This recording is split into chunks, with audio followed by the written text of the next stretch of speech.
좌우에 계신 분들하고 이렇게 인사했으면 좋겠습니다. 우리 주님 부활하셨습니다. 할렐루야. 우리는 언젠가는 반드시 육체적 죽음을 맞이하게 될 것입니다. 그런데 이 시점에서 우리는 우리 스스로에게 아주 중요한 질문 하나를 던져보아야 됩니다. 그 질문은 이것이에요. 죽으면 끝인가? 라는 것이에요. 사람이 보통 죽으면 그런 얘기하죠. 돌아가셨습니다. 돌아가셨다라는 얘기를 합니다. 어디로 돌아간 것일까요? 과연 죽음이 정말 끝일까요, 여러분? 우린 반드시 이 질문 앞에 스스로에게 물어봐야 되는 거예요. 그리고 그에 대한 분명한 답을 할 수 있어야 됩니다, 여러분. 죽으면 여러분 끝이라고 생각하면 사는 게 복잡할 게 없죠, 여러분. 왜? 그냥 살다가 죽으면 되니까요. 만약 죽음이 끝이라면 오늘 이 자리에 우리가 드리는 예배도, 우리가 신앙생활하는 것도 아무 의미가 없는 거예요. 그러지 않겠어요, 여러분? 그런데 오늘 성경은 뭐라고 얘기하고 있어요? 우리의 육체적인 죽음이 끝이 아니다라고 얘기를 하고 있어요. 예수님의 육체적 죽음은 이 육체적 죽음으로 끝나지 않고 부활하신 이 사건은 역사적으로 굉장히 많은 논쟁을 나왔습니다. 그래서 어찌하든지 간에 예수의 부활을 부정하려는 시도들이 굉장히 많았다는 거예요. 여러분 그렇잖아요. 안 믿기로 작정한 사람에게 아무리 어떤 증거를 대더라도 믿을까요? 안 믿을까요? 안 믿기로 작정한 사람은 안 믿습니다. 한번 딱 그 얘기에 꽂혀가지고 그것이 사실이라고 믿는다면 아무리 진실을 갖다 대고 증인을 대더라도 절대로 안 믿어요. 그게 사람의 본능이에요. 믿고자 한다면 증거는 이미 충분하다는 것이 성경이에요. 부활이 있었는가? 없었는가? 우리는 성경이 물어봅니다. 성경이 하나님의 말씀이라는 것을 믿습니까? 성경을 믿지 않으면 우리의 신앙생활은 불가능한 거예요. 여러분, 성경은 예수의 부활을 구체적으로 증거하고 있어요. 심지어 예수님의 부활을 직접 목격한 사람도 한둘이 아니라는 것이에요. 여러분, 12 제자들이 예수님의 부활을 목격했잖아요. 그들도 예수님 부활하신 것을 만났잖아요, 여러분. 그래서 고린도전서 15장 6절에 뭐라고 얘기합니까? 우리 한번 읽어야죠. 15장 6절 말씀 시작.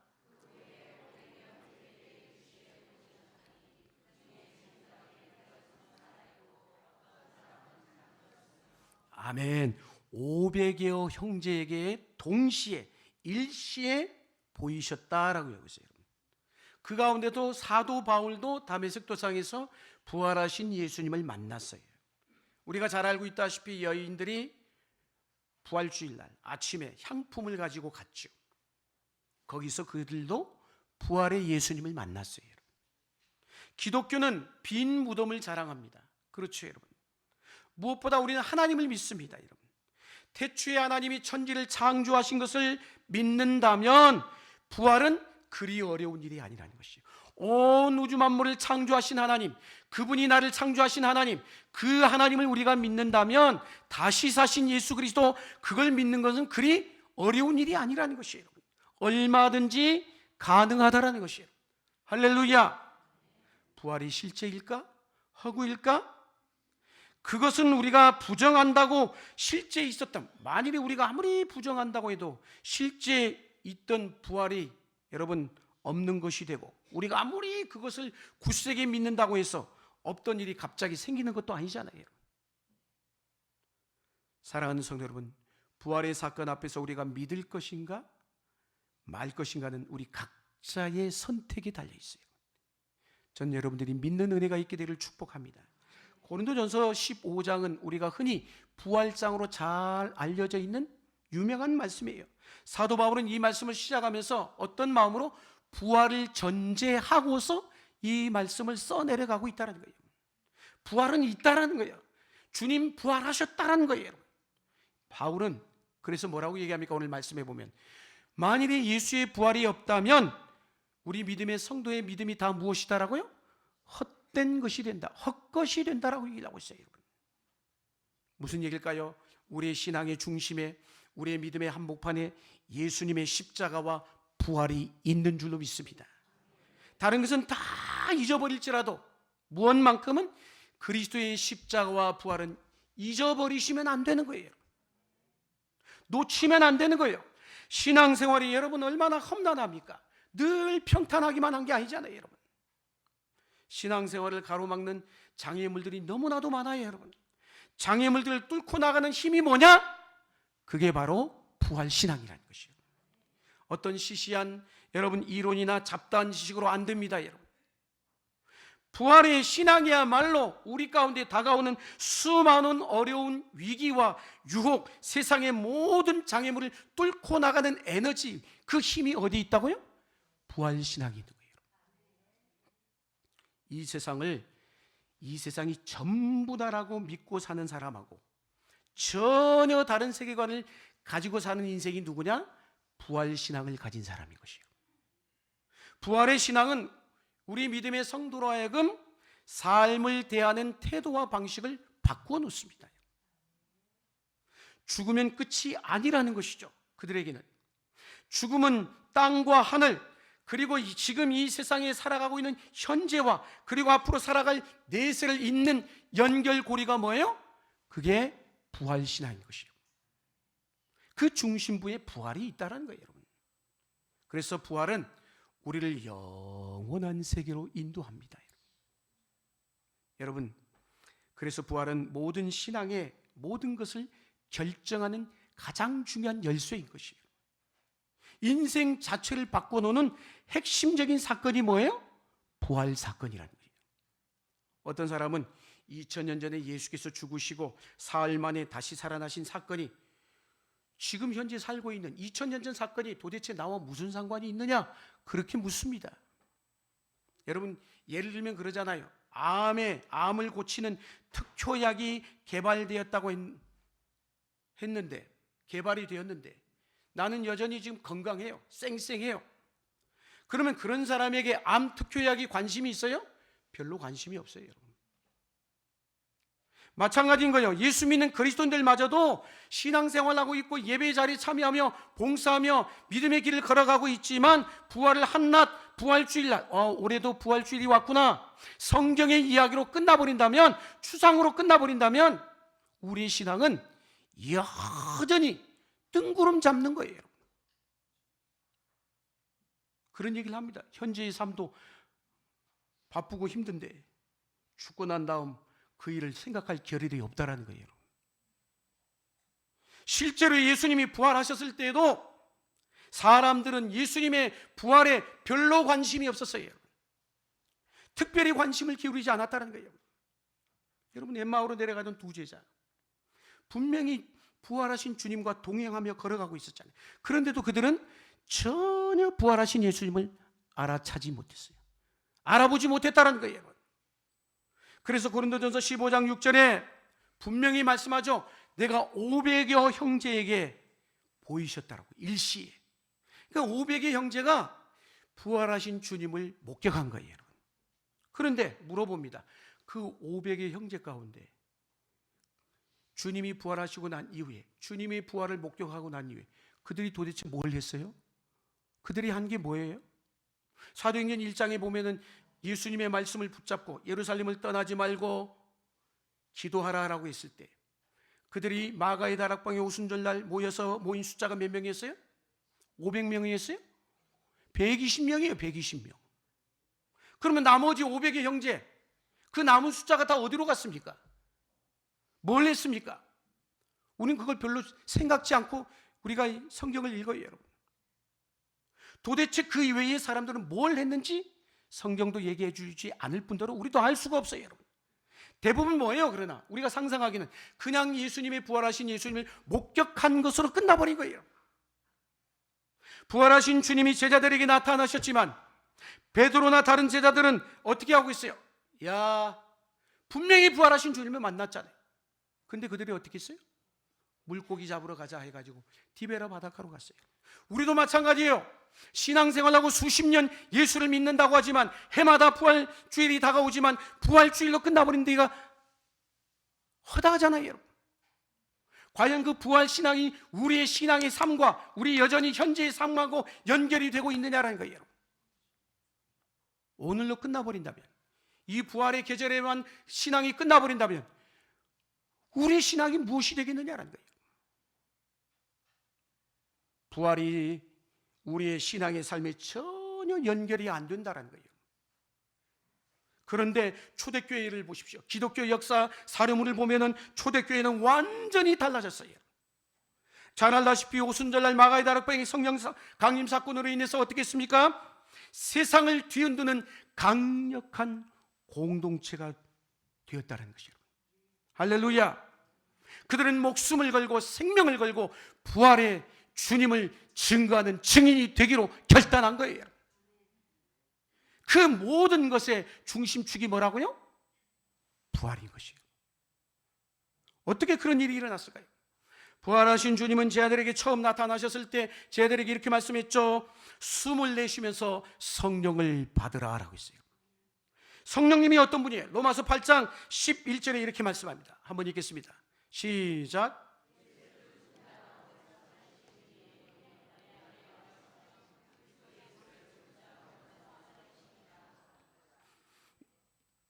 아멘. 성령은 뭐라고요? 죽은 자 가운데서, 성령은 예수를 죽은 자 가운데서 살리신 이의 영이시다라고 얘기하고 있어요. 성령이 임하니까 예전의 제자와 성령 받은 이후의 제자가 달라진 거예요. 성령이 뭐요? 결국은 그들을 살리는 영이다. 여러분, 성령의 사역의 핵심이 뭐냐? 살리심의 사건인 것이에요. 성령이 임할 때 부흥의 역사가 다시 불길처럼 일어나면서 그들의 삶이 삶 속에서 실제화되는 능력이 나타난 거예요, 여러분. 오늘 여기서 오늘 말씀 들음으로 끝나버리면 부활신앙은 없는 거예요, 여러분. 부활 사건이 역사적인 사건으로 끝나지 않고 오늘 우리의 날마다 일상의 삶하고 연결이 돼야 되는 것이에요, 여러분. 내 삶에 부활이 날마다 재현되어야 한다는 것이에요, 여러분. 초대교회 사도들이 그랬어요, 여러분. 그들은 부활신앙으로 무장했잖아요. 부활신앙으로 무장했더니 그들이 완전히 달라졌어요. 탈바꿈되었어요, 여러분. 그들이 예전에 어떤 사람들이었어요? 비겁하고 옹졸하기 짝이 없었어요. 죽음을 두려워했습니다. 죽음의 위협 앞에서 여러분 버틸 사람이 누가 있겠습니까? 죽음 앞에서 여러분 버텨낼 사람이, 재간이 있는 사람은 아무도 없어요, 여러분. 그런데 그들이 확연히 달라졌어요. 무엇이 그렇게? 성령이 임하자 그들에게 부활신앙이 살아난 거예요, 여러분. 할렐루야. 그들의 중심에 부활이 딱 서 있게 된 것이에요, 여러분. 그동안의 구태의에 난 종교생활을 청산하는 역사가 일어난 것이죠, 여러분.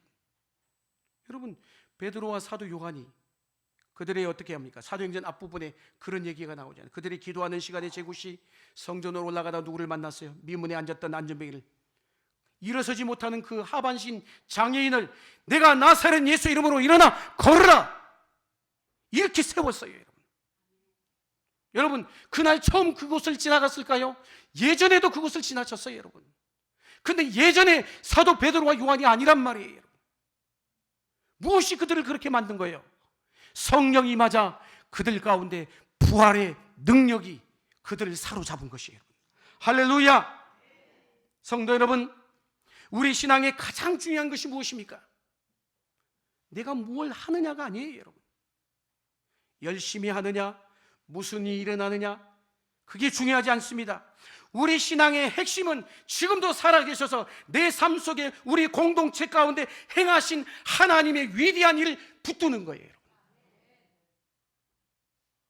그래서 우리에게 무슨 일이 일어났느냐보다 하나님이 내게 어떤 일을 행하셨느냐, 이게 우리 믿음의 신앙의 초점이 되어야 되는 것이에요. 오늘 내 삶 속에서 하나님이 어떤 일을 행하고 계신가요? 암이 낫는 것, 차가 뒤집혔는데 구사일생으로 살아나는 것, 간증할 만한 거리죠, 여러분. 그러나 그것과도 비교할 수 없을 우리를 향한, 나를 향한 하나님의 위대한 일이 있단 말이에요. 그게 뭐예요? 예수 그리스도의 십자가와 부활 사건인 것이에요. 하나님이 우리에게 이것보다 더 큰 기적을 보여주실 수 있겠습니까? 십자가와 부활은 가장 강력한 기적이고 가장 강력한 신비 중의 신비인 것이에요. 여러분, 우리 인간이 살아가면서 최종적인 절망이 무엇일까요? 여러분, 인간은 다 죽잖아요. 여러분, 그냥 죽는 게 아니에요. 저주의 죽음이에요. 여러분, 죄로 말미암아 이 땅 인류에게 내려진 형벌인 것이에요. 근데 죽고 끝나는 것이 아니라 죽음 다음의 문제인 것이에요. 우리가 코로나라는 터널을 지나왔잖아요. 코로나19로 인해서 사람들이 얼마나 움츠러져 있었습니까? 사람들이 겁에 질려가지고 꼼짝 못했어요. 어디 마음대로 돌아다니지도 못했어요. 죽음의 위력 앞에 두려웠던 것이죠. 여러분, 죽으면 한순간에 우리 인생이 상황 종료, 상황 끝이잖아요. 여러분. 그래서 고린도서 2장 16절에 이런 말씀하죠. 사도 바울이. 한번 읽겠습니다. 이 사람에게는 사망으로부터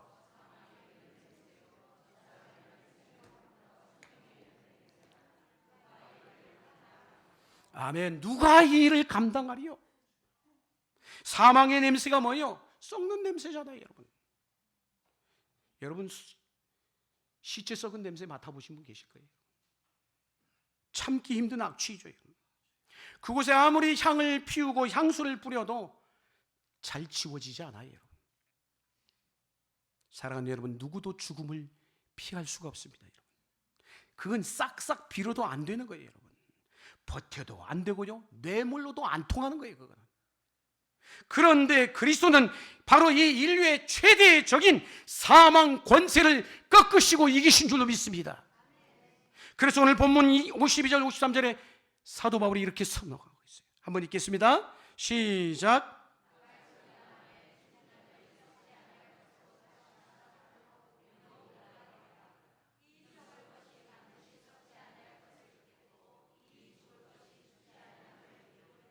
아멘. 더 이상 썩지 않는다, 이렇게 말씀하고 있습니다.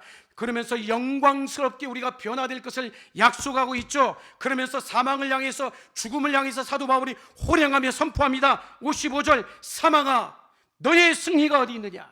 사망아 네가 쏘는 것이 어디 있느냐? 지금까지 사망, 죽음, 네가 승리한 것 같지만 세상의 모든 영웅 호걸이 다 너의 이 죽음이라는 사망 앞에 무릎 꿇었지만 이제 너의 승리가 도대체 어디 있느냐? 내가 사망을 이겼다. 누가? 우리 주님 부활하심으로. 할렐루야.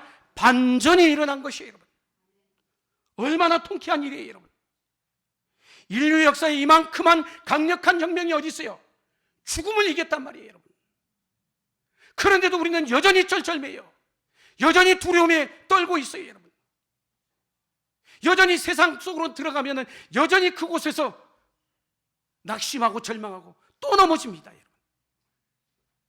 그런데 오늘 사도 바울은 고린도서 15장을 통해 우리에게 승리를 선포하고 있어요. 여러분, 이 승리야말로 진짜 승리 아니겠어요? 여러분, 부활이 우리를 승리로 이끄는 줄로 믿습니다. 그래서 본문 57절 뭐라고 얘기합니까?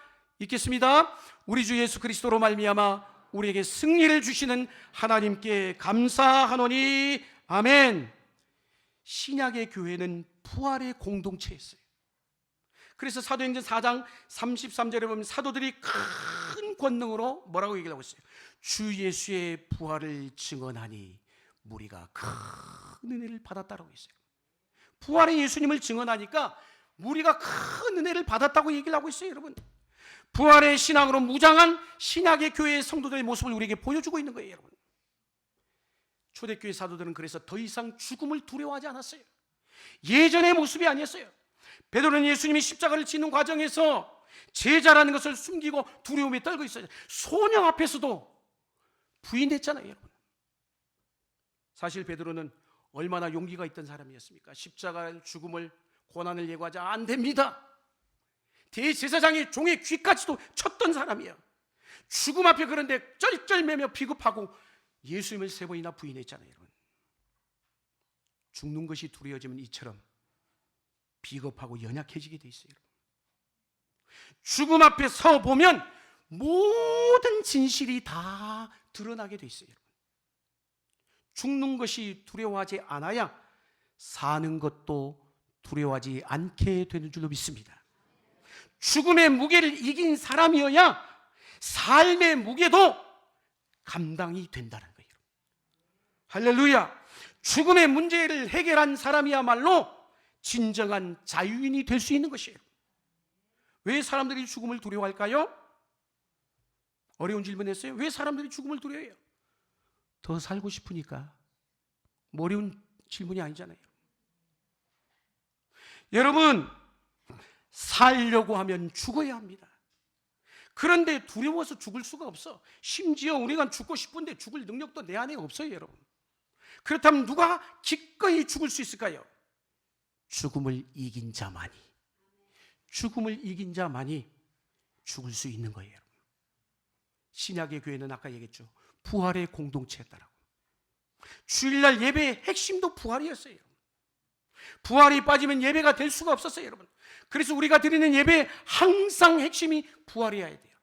다시 사신 예수 그리스도. 그래야 시들시들했던 우리의 영이 다시 살리는 영으로 일어서게 되는 것이에요. 세상을 보세요. 온통 죽음의 영으로 가득 찹니다. 사람들은 그래서 늘 죽음을 의식합니다. 그래서 어떤 사람은 그 죽음의 영을 이기지 못해서 감당하다 감당이 안 돼서 스스로 목숨을 끊잖아요. 세상은 죽고 죽이는 역사의 연속이에요. 너 죽고 나 살자라는 거예요. 살고 있는 것이 아니라 죽어가고 있어요. 죽음의 영이 엄습하면 이 생각의 이성도 제대로 작동하지가 않아요. 그렇잖아요. 자기가 가지고 있는 지식, 아무리 쌓아놓았던 그 지식 다 무용지물이 되고 마는 거예요. 대단했던 의지도 고장나버리게 돼 있어요. 죽이는 영, 마귀가 달려드니까 어쩔 수가 없는 거예요. 파괴하고 무너뜨리고 망가뜨립니다. 이게 마귀. 부활절을 맞아 우리 안에 부활의 영이 충만할 수 있기를 주의 이름으로 축복합니다. 부활의 신앙을 가진 사람들은 말을 해도 생명의 언어를 하게 돼 있어요. 사람을 살리는 얘기를 하게 돼 있어요. 사람들이 다 모든 게 끝이라고 이야기할 때 우리는 뭐라고 선포해야 돼요? 희망을 이야기해야 되는 것이에요. 희망이 없다라고 얘기할 때 부활 신앙을 가진 사람은 아니야, 우리 주님이야말로 세상의 소망이 되셔, 그렇게 외칠 수 있는 저와 여러분이 되어야 되지 않겠어요? 죽은 것은 죽은 것이 아닌 것입니다. 죽어도 다시 사는 줄로 믿습니다. 부활의 영이 우리를 다시 살리고 일으킨다는 거예요. 십자가로 인해 저주는 파멸을 맞았고 부활로 인하여 사망의 권세는 힘을 잃어버리고 말았다는 것입니다. 바울은 오늘 본문 58절에 그래서 부활의 신앙을 가지고 있는 사람들이 어떻게 살아야 될까? 그걸 말씀하고 있는 거예요. 58절 말씀 같이 한번 읽겠습니다. 시작.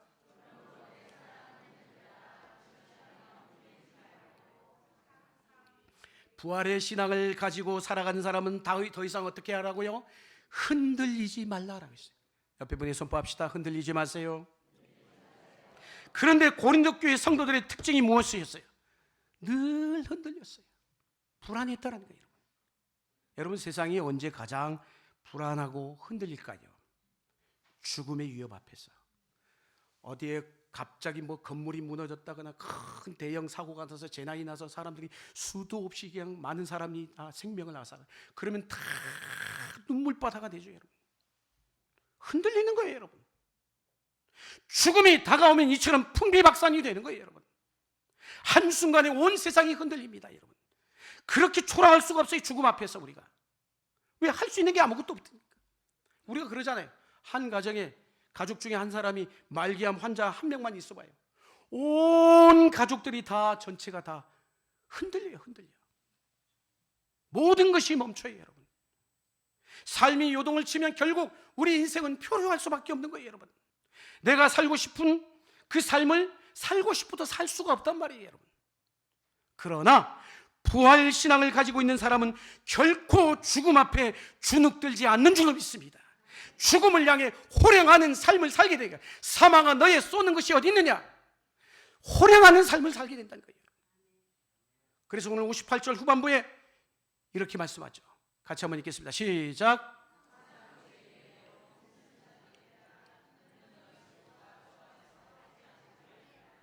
할렐루야. 부활신앙을 가지고 살아가는 신앙인의 삶의 초점을 이야기하고 있어요. 그러면 어디에 초점을 맞추고 살아가야 되냐 이거예요. 여기에 초점은 우리가 흔히, 우린 초점이라면 거기에 에너지를 다 쏟고 힘쓰는 것이 초점이라고 생각하잖아요. 아니에요. 주의 일이 초점이 돼야 되는 것이에요. 열심히 살지 않는 사람 이 세상에 어디 있어요? 다 나름대로 열심히 살아요. 모두가 성실하게 살고 억척같이 살아갑니다, 여러분. 그러나 목표가 잘못돼 보세요. 방향이 잘못돼 보세요. 열심히 살았는데 뭐만 남아요? 후회만 남는 거예요, 여러분. 방향이 바로 잡혀 있지 않으면 인생 자체가 낭비란 말이에요. 부활신앙은 우리의 목표를 그래서 분명하게 해준다는 거예요. 부활신앙이. 왜? 주의 일에 초점을 맞추게 하기 때문에.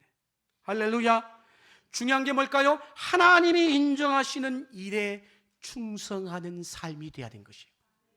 이 세상에 있는 것에 목숨을 걸지 마세요. 인생을 걸지 마세요. 세상을 전부로 알고 살아보세요. 끝자락에 가면 허망할 수밖에 없어요, 여러분. 세상에 매몰되어서 하나님의 나라를 바라보지 못하는 어리석은 인생이 되지 말라는 거예요, 여러분. 우리는 적절한 신앙의 믿음의 균형 감각을 가지고 살아가야 됩니다. 무슨 얘기일까요? 영혼의 관점에서 지금 나의 삶을, 현재를 볼 수 있어야 되는 것이에요. 종말에 분명히 주님 다시 오신다고 있는데 그 종말의 관점에서 지금 내가 살아가고 있는 이 삶의 현장을 똑똑히 눈을 떠서 볼 수 있어야 되는 것이에요. 의미 없는 일들이 얼마나 많습니까, 세상에. 육신을 쫓고 정욕을 쫓아 살아갑니다. 자칫하면 헛된 것에 우리 인생의 에너지를 다 쏟아바치는 삶이 되고 마는 거예요, 여러분. 해도 되고 안 해도 되는 일이 얼마나 많습니까, 우리 가운데. 여러분, 우리에게 시간이 무한정 있는 게 아니에요. 우리 성도들이 해야 될 일이 분명히 있어요. 우리가 해야 될 분명한 일 두 가지예요. 주님이 말씀했죠. 대사명과 대계명이고요. 대사명은 부활의 복음을 전하는 증인이 되는 게 대사명이고, 대계명은 주님께서 새 계명을 얘기하면서 하나님을 사랑하고 이웃을 사랑하라고 말씀했어요. 무슨 일을 하든지 항상 이 두 가지와 연결이 되어 있어야 돼요. 그게 부활신앙을 가지고 살아가는 믿음의 성도의 할 일이고 사명인 것이에요. 불필요한 군더더기를 가능하면 우리 가급적 다 제거하고 담백한 삶을 사셔야 돼요, 여러분. 무슨 대단한 일을 하려고 하지 말고 매일같이 하나님이 있으라고 한 그 자리에서 최선을 다하면 되십니다. 하나님이 시키지도 않고 관심 없는 일에 열심 낼 거 없어요, 여러분. 반드시 하나님 앞에 모두가 서는 날이 꼭 오게 돼 있습니다. 우리의 행한 모든 것이 명백하게 드러나는 날이 온다라는 것이에요. 부활의 신앙으로 초점을 맞추고 살면 분명해지게 돼 있어요. 후회하지 않는 삶을 살아야 합니다. 헛되지 않는 삶이 무엇일까요? 불필요한 데 에너지를 쏟지 않는 거예요. 삶의 방향과 목표가 분명하지 않으면 헛될 수밖에 없잖아요, 여러분. 세상의 일은 어때요? 하다 보면 빨리 지쳐, 세상 일은. 우리 삶을 짓누르는 힘이 얼마나 강한지 몰라요. 내가 이 일을 왜 할까? 하면서도 확신이 없어. 열심히 살고 있지 않기 때문에 그럴까요? 천만에요, 여러분. 근본적인 문제가 있는 거예요. 무익한 곳을 쫓으면 쉽게 지치게 돼 있어요. 허무함이 찾아오고 우울해질 수밖에 없다는 거예요. 사람들이 얼마나 헛된 것을 자랑합니까? 고린도 교생관에도 똑같았어. 자기 은사를 자랑하고 파당을 만들어서 유치한 싸움으로 세월 낭비했어요. 무익한 일들을 가지고 소모전을 치렀단 말이에요. 봉사하는데 혈기와 다툼으로 했어요. 그러나 여러분, 부활의 신앙은 다릅니다. 주님은 디바레아 바닷가에 오셔서 제자들을 손수 식탁을 차리시고 초대하시죠, 제자들. 그리고 부활의 주님이 베드로에게 뭐라고 했어요? 내 양을 먹이라 라고 말씀했어요. 그때 베드로의 삶의 목표가 분명해졌어요. 그때는 그전에 물고기 잡으러 가자고 해가지고 거기까지 왔는데 부활하신 주님이 네가 나를 사랑하느냐 물었을 때 내 양을 먹이라 말씀하실 때 분명한 목표가 생긴 것이에요.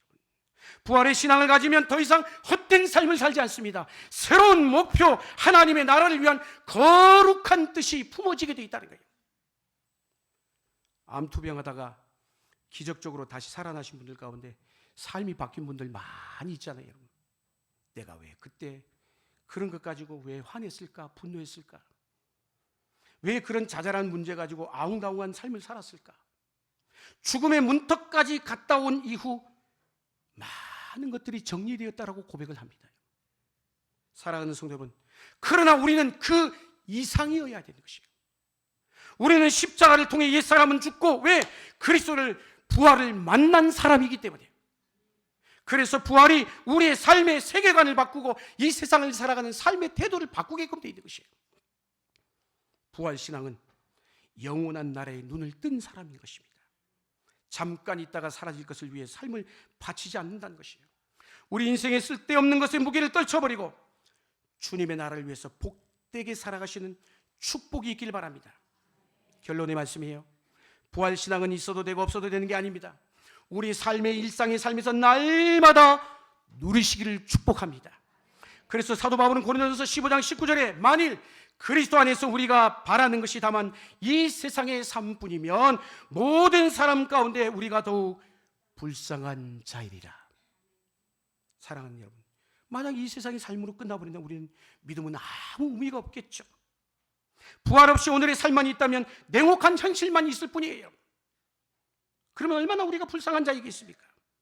그러나 부활이 있기 때문에 우리의 믿음이, 우리의 신앙이 헛되지 않은 줄로 믿습니다. 부활 신앙이 우리의 모든 것을 붙들어주는 복음이 된 줄로 믿습니다. 세상이 무너져도 절망하지 않을 이유가 부활에 있는 줄로 믿습니다. 이 부활의 신앙으로 승리하시는 저와 여러분 될 수 있기를 주의 이름으로 간절히 축원합니다.